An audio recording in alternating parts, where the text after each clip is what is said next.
Alumna Ana Melanie González Calderón, del tercero A de la Escuela Centro de Estudios Superiores de Tepeaca, y hoy voy a hacer una presentación del tórax. Comenzando con la anatomía del tórax. El tórax es la parte del cuerpo humano que está entre la base del cuello y el diafragma. Va a contener a los pulmones, al corazón y a los grandes vasos sanguíneos, como se puede apreciar en este esquema que puse. Tenemos que también es conocida como jaula torácica o tórax óseo. Tenemos el tórax. Aquí también nos muestra el abdomen y la pelvis. Bueno, el tórax va a estar formado por las 12 vértebras, las 24 costillas y sus cartílagos. El esternón, como había dicho anteriormente, también va a ser llamada jaula torácica, cavidad ósea y cartilaginosa. El esternón. El esternón es un hueso que va a ser impar, simétrico, tiene forma de espada. En el superior va a tener el mango, en el medio el cuerpo y en la parte inferior va a tener el apéndice sifoides. En este esquema podemos apreciar las carillas articulares claviculares, que es donde se va a articular con la clavícula. Tenemos el manubrio esternal, el cuerpo del esternón, el apéndice sifoides. Bueno, aquí vamos a tener inserciones para los músculos. Aquí se va a insertar el pectoral mayor, el recto mayor del abdomen, la aponeurosis del transverso, el triangular del esternón, el diafragma y el esternocleidomastoideo. Aquí y el esternocleidoideo en esta. Aquí donde está lo azulito. Luego vamos a tener las costillas, que las describimos como costillas óseas o vertebrales, cartílagos costales o costillas externales, y van a estar en aumento de la primera a la séptima y va a disminuir de la séptima a la 12ª costilla. Aquí tenemos un esquema que nos muestra el arco posterior, el arco externo y el arco anterior. Las costillas van a ser aplanadas en sentido transversal y se van a observar en la cara externa los dos ángulos anterior y posterior. La cara interna está en relación con las pleuras y los pulmones, y en el borde inferior se va a encontrar el canal costal. Aquí vamos a tener el ángulo que mencionamos hace un momento, vamos a tener el tubérculo, la cabeza, las carillas articulares para el cuerpo, otra carilla articular y el surco costal. Bueno, ahora vamos con la columna vertebral. Vamos a tener que la columna va a estar compuesta de 33 a 35 huesos. Vamos a tener 7 cervicales, 12 dorsales o torácicas, las lumbares y 5 sacras. Bueno, vamos aquí a tener las vértebras cervicales, que aquí en este esquema nos muestra sus partes. Vamos a tener el cuerpo vertebral o centrum, la apófisis transversa, el agujero vertebral, la apófisis espinosa, el agujero transverso, la carilla articular. De su vista lateral vamos a tener el cuerpo vertebral, la apófisis transversa en esta vista y la apófisis espinosa. Ahora tenemos las vértebras dorsal, tenemos el cuerpo vertebral, la carilla articular, las apófisis transversas, la espinosa, el agujero vertebral, canal medular o foramen vertebral, también llamado. Tenemos una vista lateral en donde vamos a ver las apófisis articulares, la apófisis transversa, su cuerpo vertebral y las carillas articulares. Ahora vamos a tener lo que es el atlas, que es la primera vértebra cervical. Vamos a tener que va a tener su tubérculo anterior, el agujero transverso, las masas laterales, que son estas dos, la carilla articular, el tubérculo posterior, el arco posterior, la apófisis transversa y la carilla articular con el arco anterior. En otra vista vemos el arco anterior, las masas lateral, la apófisis transversa y el arco superior de una mejor vista. Luego vamos con el axis, en donde podemos ver su carilla articular, la apófisis odontoides, el pedículo, la carilla articular, la apófisis transversa. Aquí también volvemos a ver la carilla articular, la carilla y la apófisis articular. Proseguimos con el coxis, en donde vamos a ver el apófisis articular superior, que es esta, la carilla articular lumbosacra, el ala del sacro, el agujero del sacro anterior, el coxis y el vértice del sacro. Aquí tenemos otra vista en donde podemos ver el conducto vertebral, el hiato del sacro y la apófisis articular. Ahora vamos con músculos. Vamos a tener el pectoral mayor y el pectoral menor. El pectoral mayor va a estar localizado en el pecho o parte anterosuperior del tórax, que se va a insertar en las costillas y se dirige hacia el labio externo de la corredera bicipital en el extremo superior del húmero, donde se va a insertar y va a servir para la aducción del brazo. El pectoral menor se va a insertar en las costillas y va a terminar en la apófisis coracoides, el cual es un músculo tractor de las costillas y por lo tanto un músculo respiratorio igual que los intercostales. Proseguimos con el redondo mayor, que es el que se expresa en este esquema. Va del tercio inferior de la escápula al extremo superior del húmero, como se aprecia, y sirve como rotador interno, abductor y extensor. Luego tenemos al serrato, que se va a insertar en la escápula y las 10 primeras costillas, como se aprecia en este esquema. Es un músculo respiratorio y también contribuye a fijar la escápula, es decir, que no se mueva.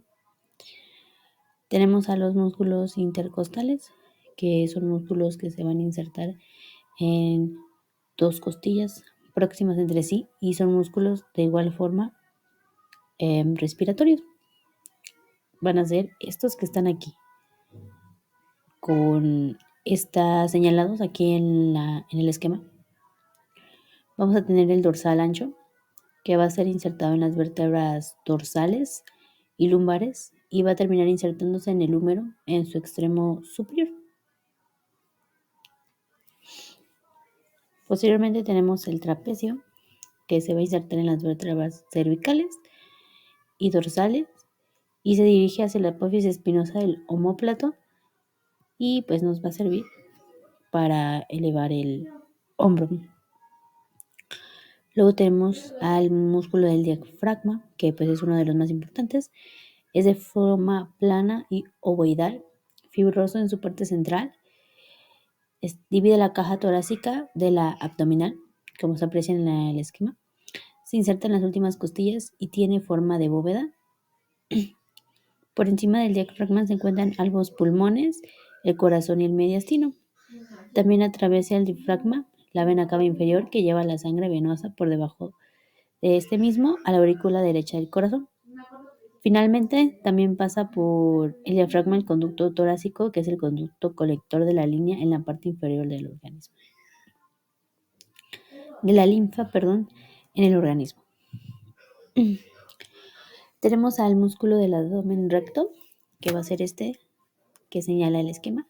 Se va a insertar por arriba del apéndice sifoides y las últimas costillas hacia la sínfisis pubiana. Es un músculo largo que ocupa la parte central anterior del abdomen, muy notorio en sujetos delgados y musculosos. Sirve para flexionar el tórax sobre el abdomen y contribuir de este modo a incorporarse al cuerpo que se halla en posición acostada. Luego tenemos el oblicuo mayor, que es un músculo que nace en la espalda a nivel de las vértebras lumbares. Es muy ancho y plano y se dirige desde atrás hacia adelante formando la parte posterior de la pared del abdomen en conjunto con el oblicuo menor. Luego estos tres forman un tendón que se fusiona con el lado contrario formando un entrecruzamiento de fibras llamado línea blanca. Tenemos al oblicuo menor, que ocupa la cara más interna del músculo oblicuo mayor, es más pequeño y la dirección de sus fibras son contrarias a la del oblicuo mayor. Sus funciones son simples, son de inclinación, rotación y flexión del tronco. Luego tenemos el transverso del abdomen. Es el músculo más profundo y ocupa la cara más interna abdominal. Sus frimas son transversas. Se va a ubicar entre las 5 o 6 últimas costillas en el ligamento lumbocostal. Su función es constrictor del abdomen y contribuye a la micción, defecación, vómito, tos, parto, expiración forzada, entre otros. Ahora vamos a pasar con las pleuras. ¿Qué son? Van a ser las envolturas serosas de los pulmones. Cada una de ellas va a estar formada por 2 hojas, una parietal y otra visceral. La pleura visceral va a consistir en que va a cubrir toda la superficie de los pulmones, es decir, se va a adherir al pulmón y le va a dar un aspecto brillante. Luego tenemos la pleura parietal, que va a cubrir toda la pared torácica y está dividida en 4 porciones: cervical, mediastínica, costal y diafragmática, como se observa.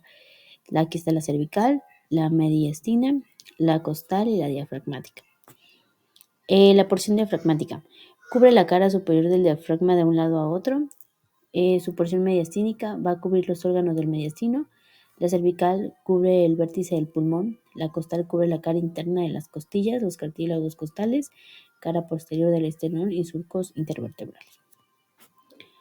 Luego tenemos la cavidad pleural, que es un espacio virtual entre la pleura parietal y la visceral.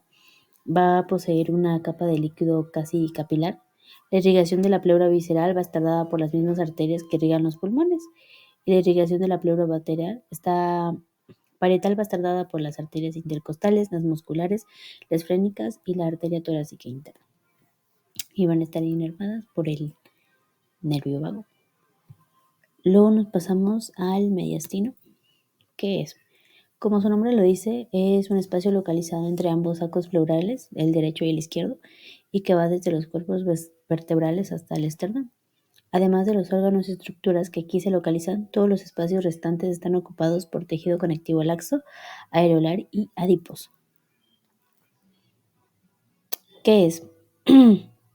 Es el nombre que se da al espacio entre ambos sacos pleurales.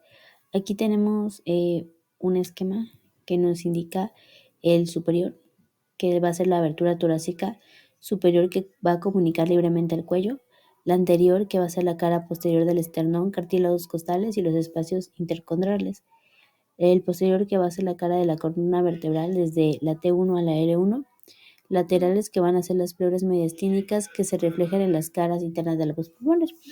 Aquí tenemos el mediastino superior, en esta parte, en donde va a estar la tráquea y el esófago. Posteriormente van a estar los nervios frénicos bajos, el timo.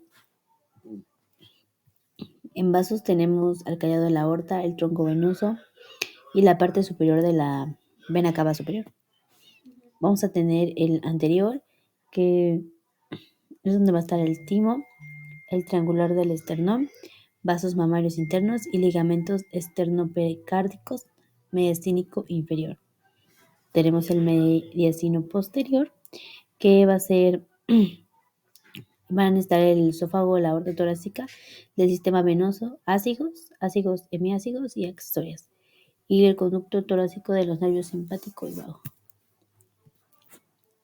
Aquí tenemos como un esquema en donde nos explica mejor el mediastino superior, el inferior, el posterior, el medio y el anterior.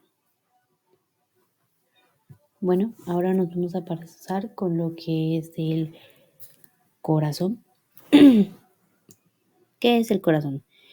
Bueno, el corazón es un hueco de paredes musculosas que está dividido en 4 cámaras y cuenta con 4 válvulas que regulan la circulación de la sangre en su interior. El corazón pesa entre 7 y 16 onzas. Va a estar localizado entre los pulmones, en el centro del pecho, detrás y levemente a la izquierda del esternón. Aquí tenemos un esquema en donde nos muestra cómo está localizado el corazón. Nos va a servir de protección y soporte El corazón está envuelto por un saco de doble pared llamado pericardio, que va a darnos protección al corazón y va a asegurar a las estructuras que lo rodean, tales como el diafragma y los grandes vasos que surgen de él. Bueno, vamos a tener aquí un esquema en donde nos enseña las capas de la pared cárdica, que va a ser el endocardio, que va a ser una capa, como podemos apreciar, delgada, y va a ser la más interna. Va a ser una membrana de revestimiento del corazón y va a cubrir sus valvas. Tenemos el miocardio, que va a ser gruesa, que es la capa media y está formada por el músculo cárdico. Y el epicardio, que va a ser delgada, va a ser la capa externa formada por la lámina visceral del pericardio seroso. El corazón está compuesto por 10 partes principales, que van a ser 4 cavidades, 2 atrios o aurículas y 2 ventrículos que reciben el distribuyente del corriente sanguíneo. Vamos a tener 4 válvulas que van a comunicar. ¿Qué haces? Voy a planchar mi uniforme. El corazón va a estar compuesto por 10 partes principales. Vamos a tener 4 cavidades, que van a ser 2 atrios, aurículas y 2 ventrículos, que van a recibir y distribuir el corriente sanguíneo. Vamos a tener 4 válvulas que van a comunicar entre las cavidades y otros órganos, y 2 tabiques o septos que van a separar el corazón de su parte derecha e izquierda. Vamos a tener las cámaras del corazón. En el corazón, pues, como ya mencioné anteriormente, va a haber 4 cámaras, 2 superiores llamadas aurículas y 2 inferiores denominadas ventrículos. Las aurículas. Aquí en este esquema se puede apreciar la aurícula derecha y la aurícula izquierda. Las aurículas son las cámaras de entrada de sangre al corazón y sus superficies externas no presentan ninguna particularidad distintiva notable. Los ventrículos van a ser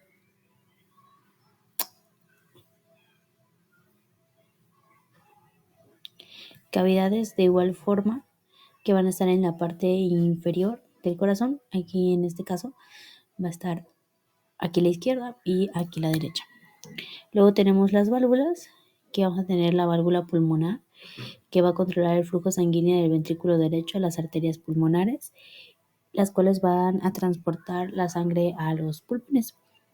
Luego vamos a tener la válvula mitral, que va a permitir que la sangre rica en oxígeno proveniente de los pulmones pase a la aurícula izquierda, al ventrículo izquierdo. Vamos a tener la aórtica, que va a permitir que la sangre rica en oxígeno pase del ventrículo izquierdo a la aorta.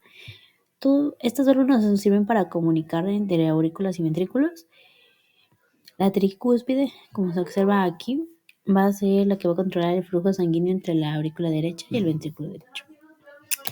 Ahora vamos con los pulmones. ¿Qué son los pulmones?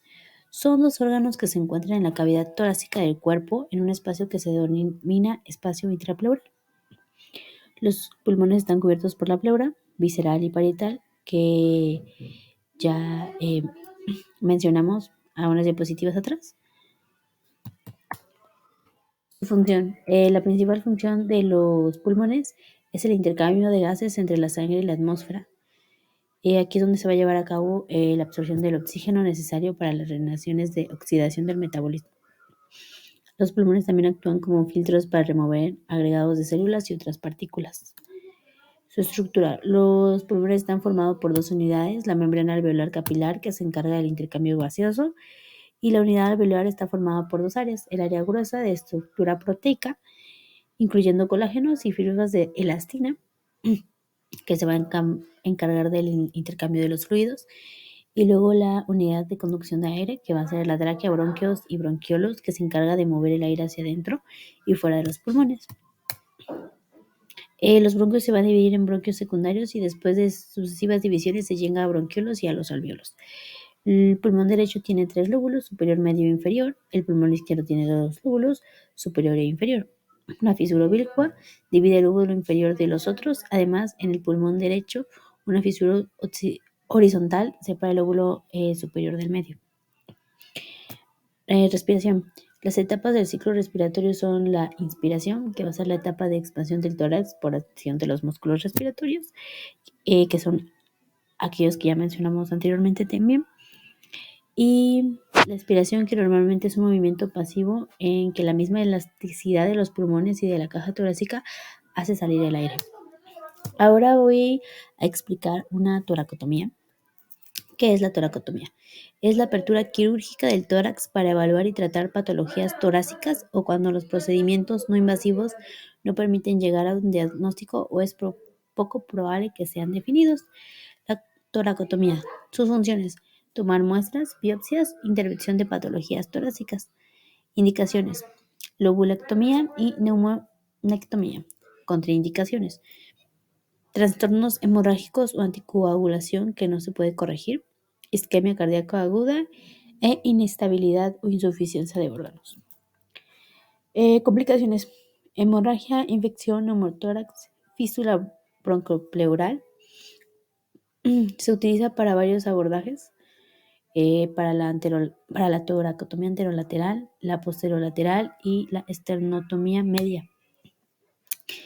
Indicaciones: para la anterolateral tenemos los traumas torácicos, trauma cardíaco, el pericardiotomía y el masaje cardíaco. Para la posterolateral tenemos cirugía pulmonar, de esófago, de aorta torácica y de subclavia. Y esternotomía media, que tenemos la cirugía cardiovascular y de tráquea y exposición de grandes vasos. Aquí tenemos el procedimiento, que es, en primer paso, la sedación del paciente, que será siempre anestesiado con anestesia general, con intubación endotraqueal. De segundo paso tenemos anatomía de cúbito lateral, línea axilar anterior hasta el borde inferior del omóplato. Tenemos la asepsia y antisepsia, que va a ser la preparación de la piel y el campo estéril. Y paso 4, la incisión. En 5, incisión del plano muscular. Se va a seccionar el músculo dorsal ancho y se va a proceder a retraer el serrato anterior. Vamos a tener también la apertura del espacio intercostal, pues ya después de la incisión. Y finalmente la colocación del separador de Finochietto, que se va a colocar el separador costal en la cavidad torácica y se va a abrir al mínimo. Y finalmente mis bibliografías. Muchas gracias por su atención.